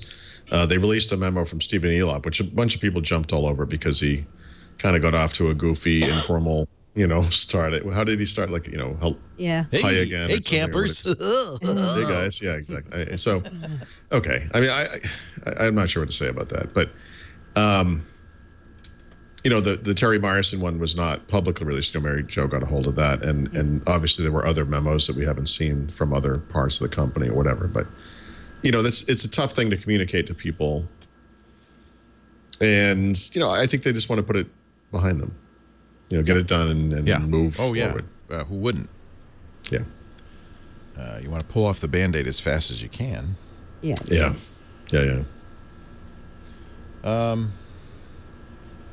He said also that phone hardware, don't forget Bing, phone hardware is going to be profitable by 2016. Yeah, we'll see, right? Do you say anything about Surface hardware? Well, this was kind of funny, right? In the slide deck that Microsoft gave out for the earnings call, there was a reference to Surface, and it said, we're going to take a hit in gross margins because there was a Surface model we did not release that was planned. It was a little more specific than that. Didn't it actually say we made this thing and we decided not to release it? It was some kind of, it basically confirmed that this thing was sitting in warehouses like we've been saying, Yeah. And, but we thought they might release it later. You're saying that's it. You think this is the... Well, they took the hit on the inventory. In other words, they built it. It was this plus the inventory that they had of remaining Windows Surface RT devices, right? I think they added that together. Yeah, that actually was super confusing, but that wasn't meant to be added with it. That was they took that right down last year. I asked them about that slide because it was very confusing. But they did they probably say, cut and paste, So you're saying the Mini is dead? Surface Mini's dead? I'm saying no. I mean, I wouldn't say that actually. I would say the ones they built, however many thousand they built for test purposes or whatever they were going to do with them, early release models. Those ones they are probably not going to be able to use if they decide to still come to market with this next year. Once we have the Gemini apps and Threshold. If it doesn't happen this fall, it's over. Yeah, it's not going to happen this fall. This thing is a hardware design that dates back to late last year. It is today not really up to date, and next year certainly won't. But they didn't go into full production with it. No, but they made some. They did not. They made some. They made thousands. But they did not go into like what I would call full production. Hey, let's not throw them out. If you want to send them out to, I would love to have one. We'll take one. I do too. I know. Don't put them in a landfill in guys. I mean, I will write a book about this thing. Just send me a copy. Yeah. There is a history in the tech industry of products that never were released but were made that were great. I mean, I think about there's one product, the Macintosh Basic, that was an amazing Basic that Microsoft said to Apple, if you ever release this, we are going to you know, Yeah. stop office. Stop supporting probably. Mac. Yeah. Yeah. And so Apple did not release it. I was able to get a pirated copy of it, and it was incredible. Microsoft Basic was, God, what a piece of crap that was. You know, I had an Amiga, and Microsoft made the Basic for that. And if you want to see a programming language that can literally not take advantage of the hardware in any meaningful way, please look at Amiga Basic. What a piece of junk that was. And that's too bad, because Microsoft obviously wielded a certain amount of power over these smaller companies back then. But at least they learned their ways and stopped doing that a long time ago. Huh? So that was something that didn't dog I guess them Longhorn would count as in that category. I don't know how far along Longhorn was. Longhorn was a great PowerPoint presentation. And then you had mistakes like the Kin, right? The Kin came out and then they killed it. Right. Actually, right. There I would guess they thought this is another Kin that shouldn't have been made. Yeah. Yeah. This is another Kin, maybe. This was like, let's avoid the Kin incident. The Nokia X line, especially the one they just announced, followed the trajectory of Kin very closely, where they must have known this was not happening. You know, that we are already killing this thing. Here it is. It's new. Yet they were saying on the record multiple times, you know what, we think this phone is a really good idea because it helps us bring new people into the fold who might not be interested in trying a Windows phone right off. They said this on the record many times, different executives. Oh, no, I get it. But let me tell you how the people they brought into the fold are going to feel about this phone. They just canceled it to be in the market for 3 months. I mean, this is not a great audience. They're going to support it for some amount of time, probably 2 years or whatever. But yeah. Jeez. I still have a Kin I could kick in if my phone dies. I can use it as a nice little hockey puck-sized replacement. Yeah. Here's the exact wording on the thing that we believe is the Mini. During the quarter, we reassessed our product roadmap, and we decided not to ship a new form factor that was under development. It's pretty obvious, the Mini, right? I mean, what else? Yeah. Oh, it's the Courier. I'm sorry. They're talking about the Why would they even admit that? You know, they keep drawing attention to this thing they didn't make. It's almost like, do you think they have they want people to know about it? Do they? Here they had to, though, because they made them and they had to take it. They took a hit on their margin. You can't write it down unless you say, but you don't have to say that, too much of the detail what it is. You don't have to put it in a PowerPoint presentation. You bury this in some ginormic SEC forum, you know, that someone will look line by line just to find the little details, but you don't put that. They put it right out, right in front of us. They just told us about it. Couldn't tell us about One Windows effectively, but God, they had no problem communicating about Surface Mini, a product that does not exist. It's hilarious. I mean, it is really strange. Next year, Microsoft's going to announce the One Customer, and that'll be exciting. And he's got a Mini. I want a Mini now. I want a Mini. This is like the stamp with the plane flying upside down. This is, they've created something of real value. Anybody out there has one and wants to send us photos? And I'd love photos. Hell, send us the Mini. Yeah, send us the Mini, or leave the Mini in rattle and hum on a bar stool, and I'll just happen to buy and pick it up. There's got to be some way. Somebody listening. Yeah. Somebody listening. I mean, they're in a warehouse somewhere, and they're all locked up. You don't have to have a super imagination to think, but it's going to look like a Surface Pro 3, smaller. Right. Smaller. You know, that's what it's going to look like. Except supposedly no keyboard, only the pen. Oh, no, right. I'm sorry. That's right. Yeah. So there's a cover that has a stand in it. Doesn't it sound like a good product, though, really? Seriously? Yeah. It does. I want one. It sounds like a good product. So, you know, it's possible there was some major, massive flaw in it, you know? No, I think it was because they didn't have the Touch First Office. It's merely the Office. I just think and plus the market. No, here's the story. Satya Nadella, this is what the story is, people keep saying. Satya Nadella looked at it just shortly before the announcement was planned, and he said, you know what, this isn't differentiated enough, and I'm not going to let you guys bring this to market because we don't have Touch First Office, and we're building a new version of Windows that should be on this called Threshold, and Wow. Because that thing, and by the way, you know, we've talked about this a lot, but that was the focus of the event they had in New York. It was going to be. It was going to be the Mini. It was Surface Pro, you know, Surface Mini. Oh, and by the way, they went right up to the edge of the cliff, and then they really did. Yeah, they did. They really did.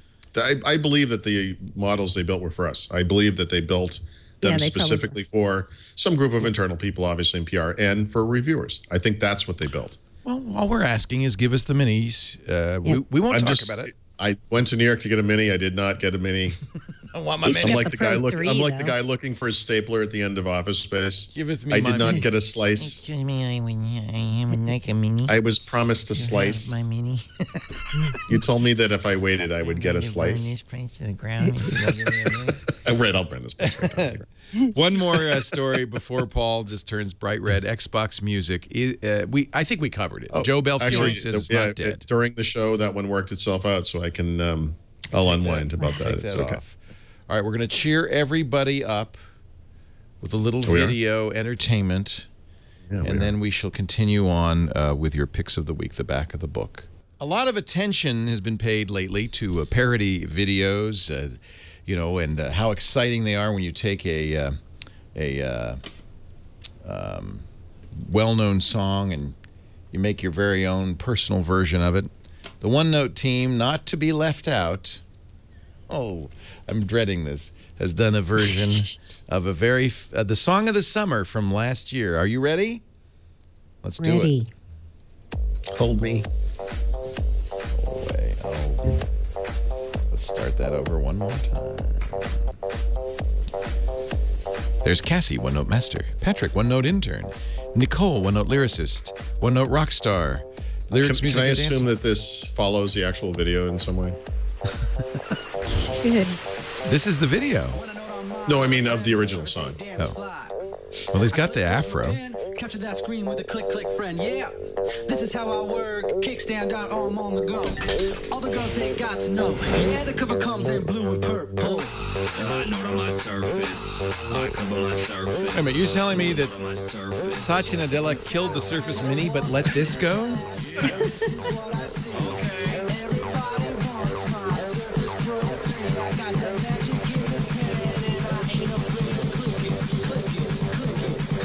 can't believe I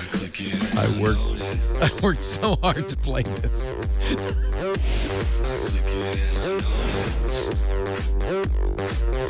Oh.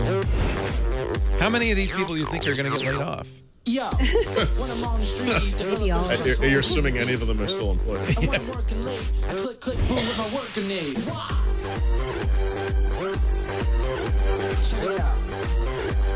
I gotta be honest, this doesn't bother me in the slightest. I think this is funny.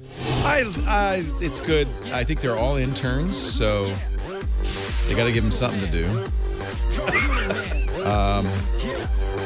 It's very egalitarian of you. Red shirt guy. You know, one good thing about this, it was very short. It was short, and you know what? We needed some levity after this week's episode. It was kind of a grim. I wasn't gonna say anything, but kind of a grim episode. All right, we got the back of the book coming up. We got beer. That's what we really need. A little beer coming up. Mary Jo told us on Triangulation. If you haven't seen Triangulation from Monday with Mary Jo Foley, do watch it because she explained how she got into beer, and it was kind of surprising. This is a relatively recent thing for you. It is. What did you drink before you drank beer? Drank wine mostly, and then I drank bad beer before I drank craft. You didn't beer. know any better. Well, she told us she drank Blue Moon. I did. You know what? Beer is just like coffee. You know, I grew up on Dunkin' Donuts coffee in this part of the world, and then you start going to France, and you realize like espresso is incredible. And once you've gone down that route, you can't go back. It's true. You know, it's true. And beer is exactly the same. Once you've experienced really good beer, and that's why I'm still drinking Rolling Rock, because I really the last thing I need is another addiction. Sure. Hey, I want to talk a little bit about one of our great sponsors briefly before we get to the back of the book, Personal Capital, at personalcapital.com/windows. This is a free tool that's secure, that's easy to use, and it's going to solve a big problem in your life. Wealth management. You might say, Leo, I have no wealth to manage. That's not true. You don't have wealth now because you haven't managed your money. If you have stocks or investments of any kind, you have a credit card, you've got mortgage purchases, you've got loans, bank accounts, charge cards. It's hard to keep track of all that stuff. And then if you do have some investments, Are you getting the right advice? Are you paying too much for it? Personal Capital solves this by bringing all your accounts, everything you own, everything you have, onto a single screen with a beautiful dashboard. Makes it very easy to keep track of on your computer, on your phone, on your tablet. Real-time graphs. They're very intuitive, easy to understand. By the way, I love this, and you're not going to get so excited about it, but I've got Personal Capital on my Android Wear watch. So I can keep... I can get up-to-the-minute notifications on how my investments are doing on my watch. Personal Capital will help you reduce your fees, tell you where you're overpaying, and you'll get tailored advice on optimizing your investments. They do have certified financial planners who work not on commission, so that, you know, they give you real objective advice. It's really great, but free to sign up. It just takes minutes. You never have to pay if you don't want to. Big dividends, too, right away. personalcapital.com/windows. I know especially if you're young and you're just getting started. I told my kids to set them up on this because they don't have much, but this is how you start. This is how you learn, how you get educated, how you see how things are going, see where you should allocate your assets, because it changes with age, changes with goals. It's really fabulous. personalcapital.com/windows. It's free. It's free. And if you want the financial advice, you can, you can get it, but that's not required. It's absolutely free to use and get all the value out of this. personalcapital.com/windows. Really a great company doing, I think, a great service for a lot of our viewers. I don't know why there's a big Twit logo in front of me. I didn't put it there. Help me. What did I do? I pushed a button. Oh, that's wild. I don't know how that happened. Paul Thurrott and Mary Jo Foley are back with the back of the book. I call it the back of the book because that was always my favorite part of the computer magazines. You go to the back and you get the columns, you get the fun stuff. Consumer Reports, same thing, I love the back of the book. It's always the best part of any magazine. In fact, I often start my magazine, used to when I read magazines, in the back and work my way to the front. I hope you're not comparing us to Dvorak somehow. His column was the end, wasn't it? The last word or something. It still is, I think, in PC Magazine or something, yeah. He's no fool. He knows about the back of the book. Let's start with a Windows tip from Paul Thurrott. Yeah, so I mentioned earlier in the show that Microsoft had changed the guidelines for hardware makers when they were making Windows Phone devices. And one of the changes they made was that instead of having those hardware buttons on the front of the phone, they could have software-based buttons, what Microsoft calls soft keys for some reason. They're actually like software-based buttons. Not to be confused with capacitive buttons, which are also allowed, right? They don't have to be physical mechanical buttons. So instead of having, I have these capacitive buttons on the Nokia, Right. So imagine that that was just an empty space, right? And you had a software strip above it, and that's like how Android works, right? Interestingly, I mean, so far at least, we've only seen 3 phone models that have been released that have this from Nokia anyway. The Lumia 630, the 635, and now the 530 all have this. I almost called it capacitive. This software-based, button strip navigation bar in the front. So in using this system on the Lumia 635, I discovered that this solves one of the biggest problems with Windows Phone, which Mary Jo will appreciate. Mary Jo, when you're looking at your phone and you find a great photo or something that you want to show to someone else, and you hand it to someone else so they can see it, what always happens? The photo goes away. They hit the home button. Yeah. Yep. Well, they hit the search button in this case. And so everyone who uses Windows phones knows that when you do that, the person who you hand the phone to says, "Why did you want to show me the Bing page?" Or you hit it by yourself by mistake. Yeah. Some people who have looked at pictures of this phone have said, "Wow, why is the bezel so big at the bottom?" You know what? Let the bezel be big. This actually solves that problem by putting that stuff on the screen. You say that like basically Moses. Never happens. Let the bezel be big. Yes, they may all have bezels. Let them eat brioche or whatever. So.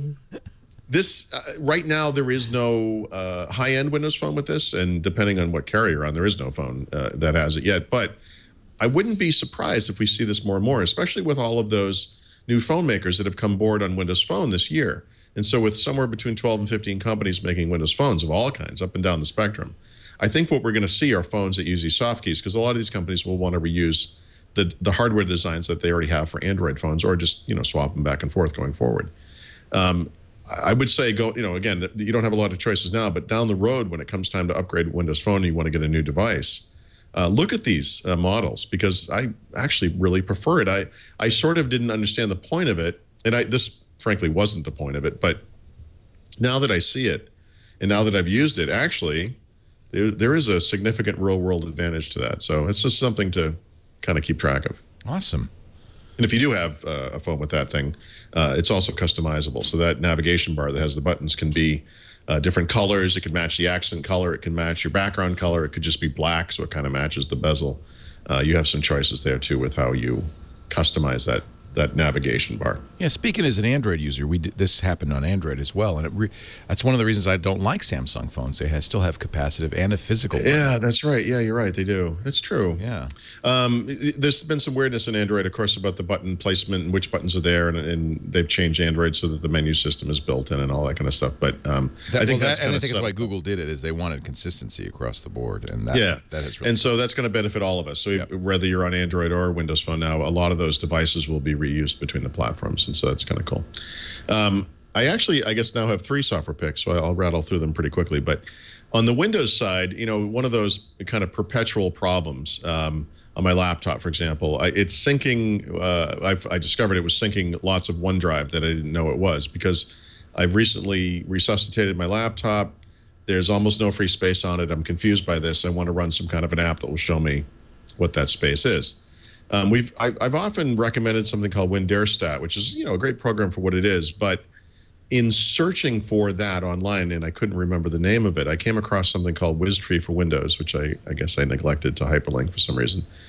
This is a free application that works much like WinDareStat, but the advantage that this has over WinDareStat is that WizTree runs really, really quick. In fact, it just takes a couple of seconds. I ran it on my desktop PC. I was kind of curious how well this works, and it's really, really good. It doesn't have that kind of crazy graphical approach that WinDareStat has, but I actually kind of prefer the user interface on this application. And like I said, it's free. Definitely check this one out. Antibody software. So it's antibody-software.com. Don't get it from cnetsdownloads.com, which is the second result, because then you'll get other things you don't want. Sure. You've experienced that, haven't you? I can't believe these downloaders. It's just terrible. It's important that if you don't get crapware with your PC, that you add it later. Yeah. So I don't know why. This is the way the world is. It's a crapware relocation program. Yeah. Yes, it is. All right. So I also have 2 picks for Windows Phone, and actually I'm going to use this while we were recording the show. Uber and Microsoft announced that the official Uber app for Windows Phone is now available. Oh, yay. So we have that. And so I don't use Uber, but I think about it, and I probably will eventually, like everyone else. But yeah, I think about it too, and then I don't use it. I'm just like you. But listen, I know it's really popular, and this is obviously it was featured on Ray Donovan on Showtime last week. Yeah, the kid Ubered somewhere, and they showed Uber, and they show. I mean, it's like, and then Ray Donovan's wife goes, "You got Jimmy Uber." It's really funny. It's really good. I wonder if it was a paid ad. A lot of people are almost addicted to Uber. It's really funny. Yeah. Like people get really, it's like TiVo. Like people who use it love it. Exactly like TiVo. Yeah. Yeah. It's very interesting. Oddly enough, the actual pick I went into the show intending to have up front is now the 3rd pick. But this is something called ProShot for Windows Phone 8 and 8.1. And what this is a third-party camera app. And you're thinking, Windows Phone 8.1 in particular, the Microsoft camera app is excellent. Nokia camera is obviously fantastic. If you have a Lumia device, why would you ever want a third-party app? And actually, there are a couple of reasons. One is speed. One of the big issues I have on the 1020 in particular is that you take a photo, and then you count to 1, 2, 3 before it comes back, and that's annoying. And the other one is low light performance. I mean, for all of the awesomeness of the various Nokia cameras, I found that the recent ones that have the really big megapixel? That sounds strange. I know, it sounds like a weird word, but it's the right word. Megapixel, that is the right word. Megapixel. Megapixel counts. Yeah. Really don't handle low light properly, and I've done everything I can to adjust that manually. ProShot works better for that. So ProShot has a couple of downsides. Well, one, it's not free. It's $2. It's not a super amount of money. Does it show up as a lens, or does it... No, so one of the problems is you can't actually, right now anyway, use it as a default camera app. You can go into the settings and say, I want this. So you actually have to run the app.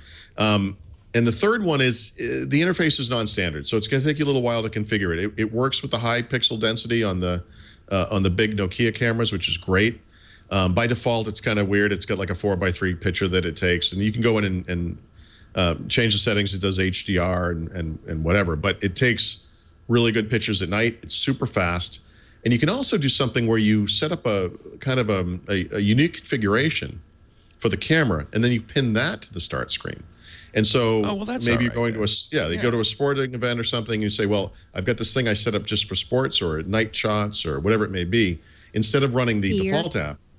Beer shots. Beer shots. Yep. Right. Rattle and hum. It's dark. Beer selfies. Yep.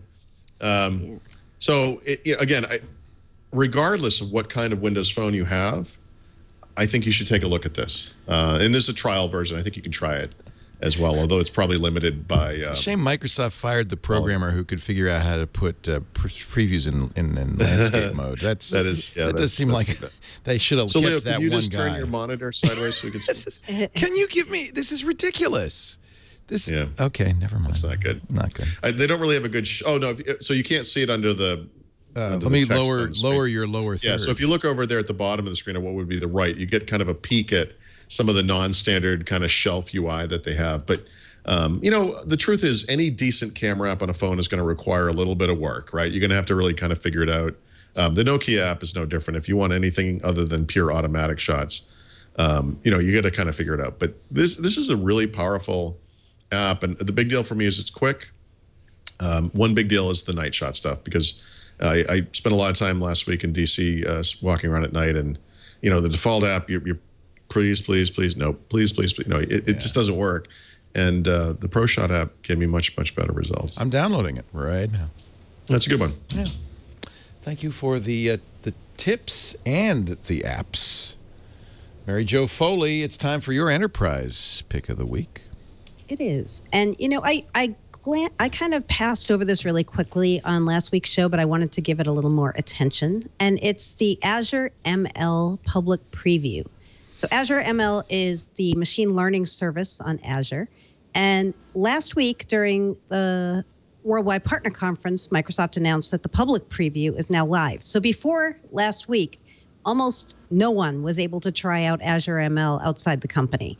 But now they've opened up the public preview to anyone who wants to try it. And on the first day, they say over 1,000 users had already provisioned 1,300 modeling workspaces and run over 2,000 experiments. So it seems like people really do want to try this thing out.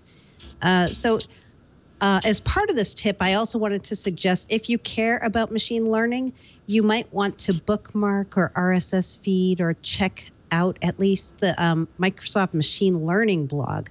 They've been publishing a lot of really interesting posts about how Microsoft thinks about machine learning and how it came about from the company and where they're going with it. And the way to find that is to go blogs.technet.com/b/machine learning. Or just search TechNet and machine learning and you'll find that blog as well. Or just have your machine read it and tell you what it learned. Exactly. Yeah. Right. Do you have a code name this week? I do, and it's related to one of the stories we talked about earlier on the show. Remember when we were talking about how everybody misreported what Microsoft's doing with One Windows? Well, there actually is a code name for all this shared stuff that they're trying to make common across Windows Phone and Windows tablets, Windows PCs, and Xbox. And that core of stuff that they're trying to share going forward is codenamed One Core, ONECORE. I've seen a couple sites kind of catch references like on LinkedIn to people talking about One Core, but they couldn't quite figure out what it is. And what it is the NT Core, which is already common across the platforms, and then some other levels of, I don't know what I would call them, like graphics and some of the other pieces that Microsoft's trying to share across the different platforms. So if and when you see anybody talk about One Core, that's the thing they're talking about, the shared common componentry across platforms. One core to rule them all. Exactly. It's a pretty good name, actually. It'd be nice if they could use that. I like it. Somebody in the chat room said if Satya Nadella had just put the word engineering in that streamlining Windows, everybody would have understood that. Whoa, you're talking about one core. Yeah. Yeah. Well, they know now. And somebody else suggested to me on Twitter, you remember, Nadella is an engineer, right? So for him saying that's what that means. When he says OS, we're having one OS, what he means by OS and what other people understand as OS are two different things. He probably meant the one kernel, core, right? Yeah. Yeah. The NT core plus the stuff on top of it that is shared. Right. But when we hear one core, we are like, when we hear one operating system, we think the whole stack of everything that's in the OS. Right. Code name. Okay, so beer time. Okay. We both have beer picks this week. Oh, Paul. And Paul. we both have very strong beer picks, maybe to go with the theme of we need to drink heavily after this week. I don't know. So my beer pick is something I had at a beer tasting this weekend. It's from Firestone Walker Brewing in California, and it's called Succuba. Oh, no, my. Sucaba. No, Sucaba. Sucaba. Sucaba. It's not a succubus. It's a sucaba. Sucaba. Sucaba is what's called a barley wine, and barley wines are typically very, very high alcohol beers that are more like wine level in alcohol. Do they taste like beer? They taste like really amazing beer. Like I had a taste of this, and it tastes like bourbon because it's aged in bourbon barrels. You taste a little bourbon. You taste like chocolate, and some people say you taste leather. You know how people say that about wine? Yeah. Vanilla, Not a bad coconut. thing. It might sound like a bad thing. Delicious. And they advise, even on their website, usually people just have like a brandy sniffer. Interesting. Snifter worth. Because it's so you don't strong. try to have a big pint Don't have of a this pint thing. of Sucaba. Sucaba, but it's hard to find now. I'm not sure if they're still making it. They made this this year. It's part of something they have called the Vintage Series, which are a bunch of really hard to get beers. But if you ever see this one or anything in that Vintage Series, they're all really fantastic. They're in beers. California, it looks like. They are. I think Paso Robles. Oh, yeah. Okay. Yep. Boy, that sounds like something I'd really enjoy. I bet you would love that. Yeah. You guys are going to get me one way or the other. We are. Paul has a little triple bock for us here, a Belgian triple. But I've turned off his microphone, so we may never know. I'm sorry. Go ahead. No, I was trying to tell you. I think barley wine beers are winter beers. I think they're seasonal. They are. Oh, interesting. much. That's why it's hard to get, maybe. Yeah. But I still had it this past weekend. The brewery that's near me, Blue Hills Brewery, makes one called Fortis Pagus, which is, if I had to pick 5 beers that are just the absolute best I've ever had anywhere, is one of them. It's just a fantastic beer. This is this that brewery you like so much? Yeah. Blue Hills Brewery. Oh, you mean the one from my your pick. triple. No, this is from Belgium. Yes. So I went into a Belgian restaurant in Boston, and it was funny. I got 2 beers, kind of crazy beers, I thought, from the name, and I thought, well, I'm going to be able to check these in on Untapped, and this will be like a new check-in for me. And I had, in fact, had both of them before. So one was a sour, and the other one was this triple, Carmelite. Probably This is why Untapped exists. So beer drinkers who forget what they've drunk. Yep. No, you've had this before. You're an alcoholic. You love this beer, Paul.